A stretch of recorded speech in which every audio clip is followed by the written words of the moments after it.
오늘 우리에게 주시는 하나님 말씀은 사도행전 17장 10절에서 15절 말씀입니다.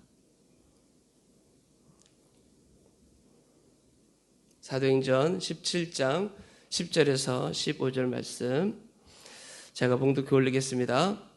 밤에 형제들이 곧 바울과 실라를 베레아로 보내니 그들이 이르러 유대인의 회당에 들어가니라.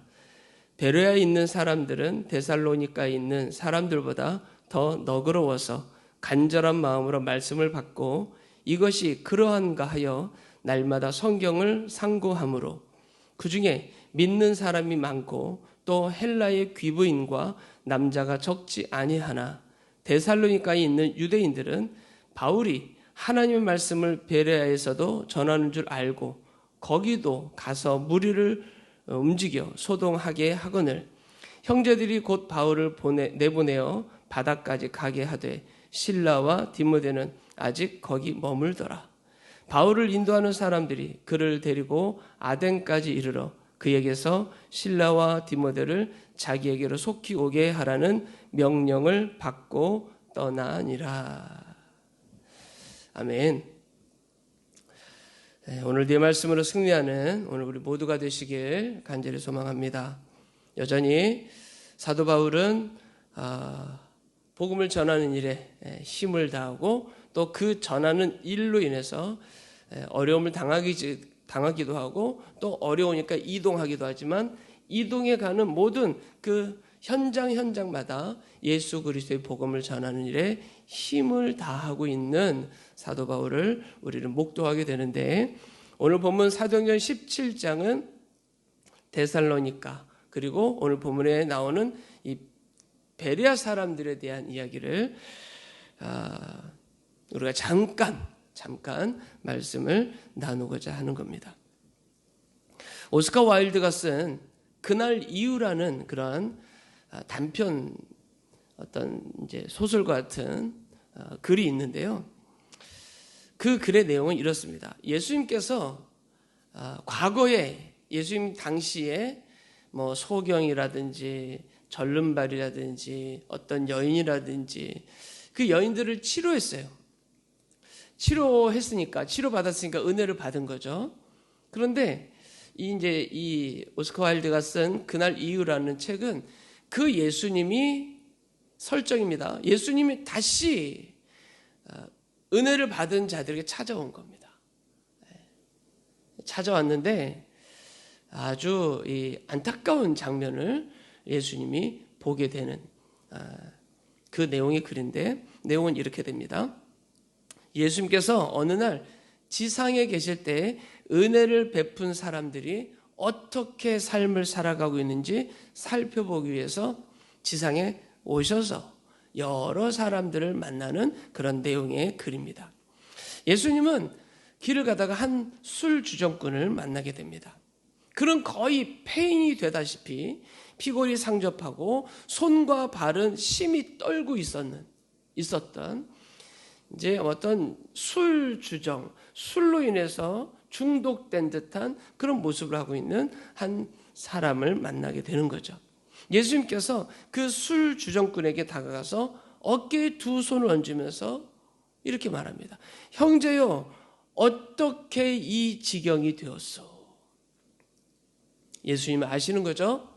곧 오래전에 예수님으로부터 은혜를 받은 사람임을 알 수 있습니다. 그 술 주정꾼은 예수님을 가만히 보더니 이렇게 말합니다. 당신이군요. 나를 고쳐주신 분 예수님. 내가 절름발이었을 때 당신이 나를 건강한 다리로 고쳐주셨습니다. 그런데 예수님, 절름발일 때는 구걸하며 살아도 부끄럽지 않았어요. 절름발일 때는 구걸하고 살면서 살아가는 그 모습 속에서 그러한 대로 살았는데 그런 이제 두 발로 뛰면서부터는 얻어먹을 수도 없고요. 마음에 맞는 직장도 없고요. 그러다 보니 이리저리 방황하게 되었습니다. 그는 깊은 한숨을 쉬면서 예수님이 자신에게 절름발이에서 고쳐주신 그 은혜에 대한 오히려 후회감을 갖는 그런 이야기를 늘어놓은 겁니다. 예수님이 얼마나 마음이 아팠을까요? 예수님은 이제 깊은 상념 속에서 이제는 이동해서 갈릴리로 갑니다. 근데 그 갈릴리에서 한 불량한 거지 같은 어떤 그 사람을 만나게 되는데, 이 사람은 선창에서 피투성이가 되어서 사람들과 막 싸우고 있는 겁니다. 예수님이 그 청년에게 다가갑니다. 청년, 대낮에 이게 무슨 짓입니까? 예수님이 그렇게 말하자 그 청년이 예수님께 나오며 얘기합니다. 당신 예수님 아니십니까? 저는 전에 소경이었습니다. 그런데 당신이 진흙을 발라 나의 눈을 뜨게 해주셨습니다. 그때 얼마나 기뻤는지 모릅니다. 온 세상이 나의 것 같은 그런 마음이 들 만큼 너무 기뻤습니다. 그런데 예수님 정작 눈을 뜨고서 세상 돌아가는 꼴을 보니까 차마 눈 뜨고 볼 수가 없더군요. 차라리 내가 소경으로 있을 것을, 그러면서 후회했답니다. 결국 저는 이 더러운 사회를 보면서 화풀이를 하다 보니까 나도 모르게 이런 불량자가 되었습니다. 그러면서 예수님 앞에 흐느껴 울었다고 합니다. 이게 오스카 와일드가 쓴 그날 이후라는 그런 단편집에 담겨져 있는 이야기입니다. 몇 가지만 제가 요약을 했는데요. 사랑하는 성도 여러분, 아무리 좋은 환경이라도요, 불행이라는 것은 노도같이 찾아옵니다. 불행이라는 것은 노도같이 흐를 수도 있고요. 그런데 반면 좋지 않은 환경 속이라도요, 여러분, 행복은 강같이 흐를 수 있습니다. 환경이 여러분의 삶을 행복으로 만들어준다? 환경이 좋으면 행복하고 환경이 좋지 않으면 행복하지 않다? 그렇지 않습니다. 여러분, 여기 잠깐 두 사람의 이야기지만 물론 이건 설정입니다. 그런 은혜를 받았음에도 불구하고 이 사람들은 거의 폐인과 같이 삶을 살아갑니다. 고린도후서 6장 1절에 이런 말씀이 있습니다.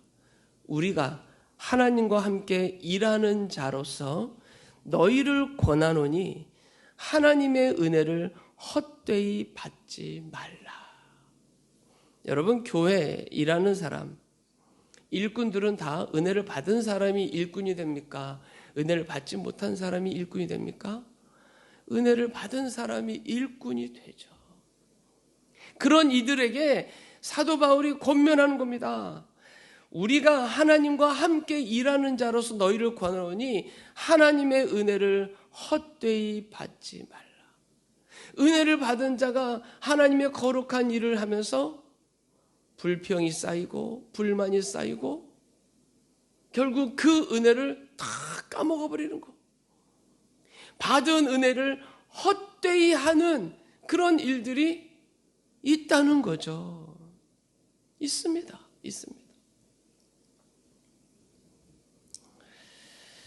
여러분, 어떻게 하면 우리가 받은 은혜를 그대로 잘 유지할 뿐만 아니라 그 받은 은혜를 잘 성장시켜 갈까요? 그 받은 은혜를 어떻게 하면 키워나갈 수 있을까요?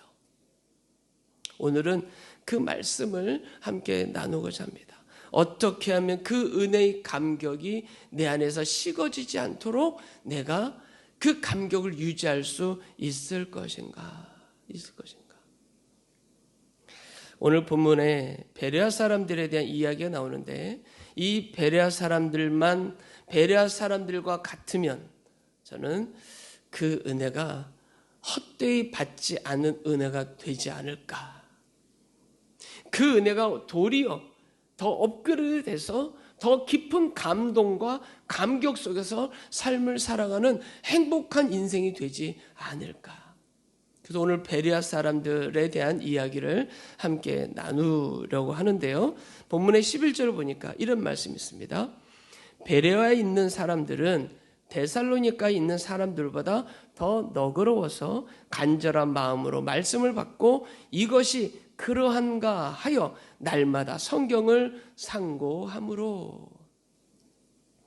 여러분, 여기서 너그럽다라는 표현은요, 유게네스테로라는 단어입니다. 유게네스테로라는 단어인데, 이 단어는 출신이 어떠하다라는 그 말에서 어근에 좋게라는 의미가 붙여져서 좋게 태어나다, 잘 태어나다라는 그런 의미를 갖습니다. 이 너그럽다라는 말이.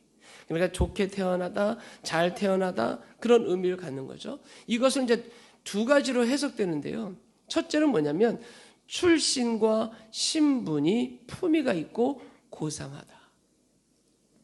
이 너그럽다라는 표현, 우리 한국말로 표현되어 있지만 실제로는 출신과 신분이 품위가 고상하다, 뭐 이런 표현이 있고요. 또 다른 의미는 그들의 태도가 남다르다. 그 이 두 해석을 함께 합치면 이런 의미가 나오는데요. 이 베레아 사람들은 하나님의 말씀을 대하는 태도가 남다르게 품위가 있고 고상한 태도를 가진 사람이다라는 겁니다. 이 너그럽다라는 유게네스테로라는 말은 하나님 말씀을 대하는 태도가 남다르게 품위가 있다. 남다르게 고상하다. 이 의미를 담고 있죠. 사랑하는 성도 여러분, 받은 은혜를 헛되지 않도록 할 수 있는 것은 이 베레아 사람들과 같은 태도를 갖는 겁니다. 하나님 말씀에 대한 태도를 갖는 겁니다. 하나님 말씀을 대하는 그 자세가 그 품위가 있고요. 고상한 하나님 말씀을 대하는 믿음은 들으면서 난다고 하지 않았습니까? 이 하나님 말씀을 듣는 태도가 다른 거예요. 경청하는 태도, 귀하게 받는 태도, 그 하나님 말씀 한 장 한 장 읽어가는 것이 그 말씀을 받는 태도가 너무 다른 거예요. 성경책을 딱 받아드는 순간 하나님께 기도하죠. 하나님, 오늘 나에게 귀한 말씀을 주실 줄 믿습니다. 그리고 하나님 말씀을 묵상하고 읽는 그 하나님 말씀을 대하는 태도가 남다른 거죠. 누가 SNS를 통해서 누가 메시지로 나에게 말씀을 보내주면 그 말씀을 받고 그 말씀을 대하는 태도가 남다른 사람들. 이게 바로 이 베레아 사람들이었다라는 거죠. 이 너그럽다, 말씀을 대하는 태도가 너그럽다, 이것을 구체적으로 오늘 본문에서 두 가지로 이야기하고 있는데, 첫 번째는 간절함입니다. 간절함. 여기서 간절하다라는 표현을 쓰고 있죠. 데살로니가에 있는 사람들보다 더 너그러워서 간절한 마음으로 말씀을 받고 그랬습니다. 여기서 간절함이라는 것은 프로디미아스라는 헬라어인데요. 이 말은 세 가지 의미를 갖습니다. 첫 번째는 열심히. 말씀에 대한 열심을 가졌다. 누가? 베레아 사람들이. 말씀을 대하는 태도가 남다른데 말씀을 받는 태도가 말씀에 대해서 매우 열심을 가졌다. 열심을. 여러분, 초대교회 부흥의 역사는 이 말씀의 흥왕 아니겠습니까? 말씀이 흥왕하여 제자의 수가 날마다 더하게 하시더라. 말씀에 대한 열정이 가득했어요.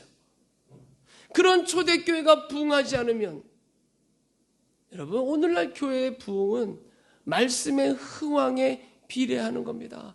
성도들이 얼마큼 말씀을 사모하는지, 성도들이 얼마큼 말씀에 대한 사모함과 열심이 있는지.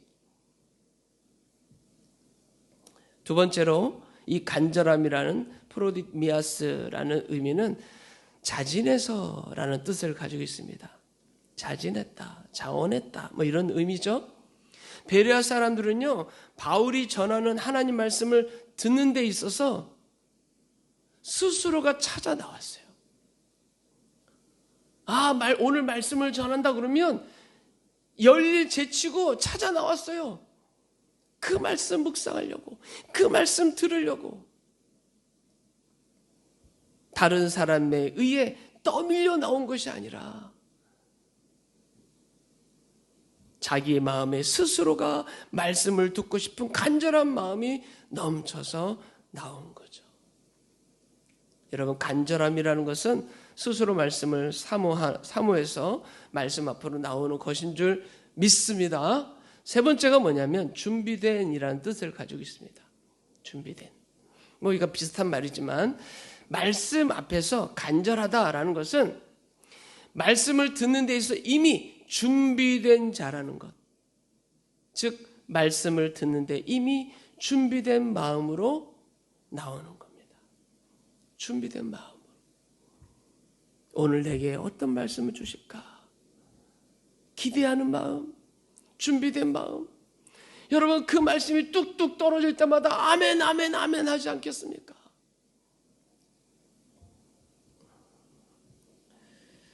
여러분, 준비된 가운데, 준비된 그 마음으로 말씀을 듣는다면 그 말씀이 그 안에서 역사하지 않을 수 없는 거죠.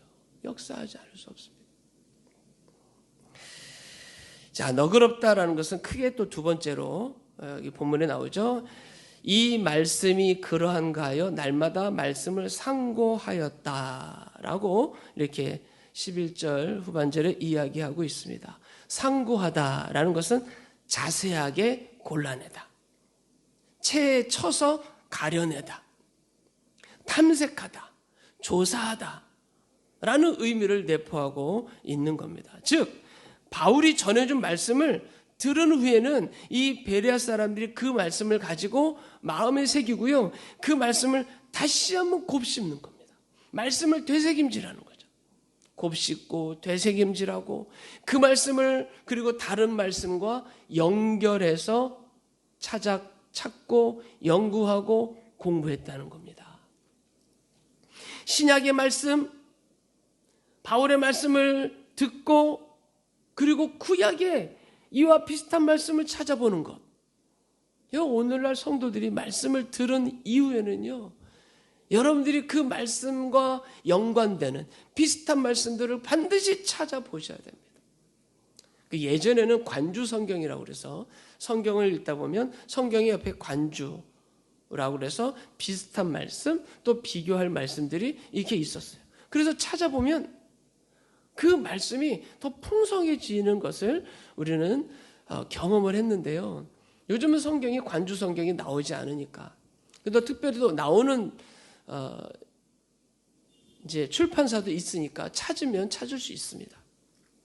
그래서 그 말씀 본문과 또 다른 말씀과 비교하고 또 연구하고 되새김질하고 그 말씀을 내 안에 자기 것으로 확 믿는 거죠. 그런 일들을 누가 했다? 이 베레아 사람들이 그와 같이 말씀을 상고했다. 베레아 사람들은 바울이 전하는 예수님을 듣고는 거기서 끝나지 않은 겁니다. 그 말씀을 살피고 돌아보고 그랬던 겁니다. 사랑하는 성도 여러분, 말씀을 듣는 데서 멈춰서는 안 됩니다. 듣기만 하지 마시고 들은 말씀 마음에 새기고 그 말씀을 자기의 것으로 만들어 가는 작업. 그거는 오늘 본문에 나오는 것처럼 말씀을 날마다 상고하는 겁니다.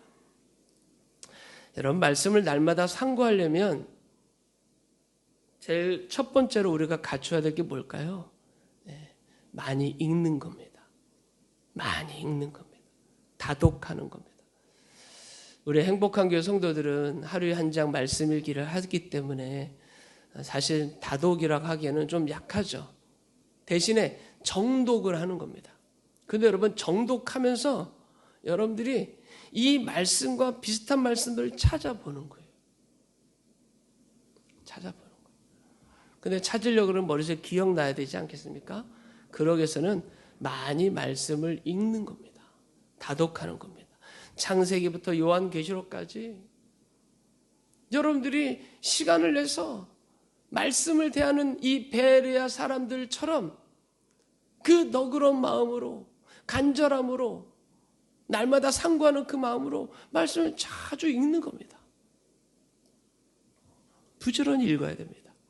일단 많이 읽어야 상고도 하고요, 연구도 하게 되는 거죠. 깊이 들어가게 되는 겁니다. 그리고 성경을 읽어가면서 여러분 유사한 말씀들도 찾아보는 것. 오늘 본문의 베레아 사람들은 이렇게 말씀을 상고했다. 사랑하는 성도 여러분, 오늘날 우리 교회 여러분 성도들이 하나님의 은혜를 받은 그 은혜를 헛되지 않도록 하기 위해서는 그 은혜를 업그레이드 시켜야 되는데요. 그 은혜를 업그레이드 시키는 유일한 방법은 뭐냐면 말씀 앞에 너그러운 태도를 가지고 간절함과 그 말씀을 날마다 상고하는 것밖에 없습니다. 이걸 전에는 제가 성령 충만이라고 그랬습니다. 성령 충만은 늘 반복하는 거라고 그랬습니다. 성령 충만을 유지하기 위해서는 말씀, 베레아 사람들이 이 말씀에 대한 태도를 가진 것처럼 그 태도로 말씀을 읽고 묵상하는 것밖에 없습니다. 오늘 이 말씀 마음에 잘 새겨서요, 저는 여러분들이 받은 은혜가 헛되지 않도록 하는 일에 힘쓰시기를, 그래서 정말 하나님 앞에, 그 하나님 앞에 우리가 섰을 때, 그날 이후라는 오스카 와일드가 쓴 책은 예수님 오신 거지만, 만약에 이렇게 예수님 오시더라도 여러분들이 헛되이 은혜 받은 모습으로 주님 앞에 서지 말고 그 은혜가 얼마나 내게 값진 은혜였는지를 여러분들이 주님 앞에 당당히 보이면서 구름 타고 오시는 주님 앞에 여러분들이 들린 바 올라가기를 소망하는 겁니다. 그런 은혜가 우리 행복한 성도들, 오늘 말씀 묵상하는 온라인으로 함께 예배하는 하나님의 거룩한 백성들에게 있기를 간절히 소망합니다. 기도하겠습니다. 살아계신 아버지 하나님, 하나님이 십자가에 달려 돌아가심으로 우리를 살려주신 그 은혜, 그 은혜를 헛되이 하지 않는 하나님의 거룩한 백성들 되게 하여 주옵소서. 본문에 나오는 베레아 사람들처럼 말씀 앞에 늘 너그러운 마음으로, 바른 태도로, 좋은 태도로, 품이 있고 고상함으로 말씀을 대함으로 늘 말씀 앞에 간절하고 날마다 상고함을 통하여서 그 은혜를 더더욱 업그레이드 시켜나가는 하나님의 거룩한 백성들 되게 하여 주옵소서. 모든 말씀 감사드리며 예수님의 이름으로 기도드리옵나이다. 아멘.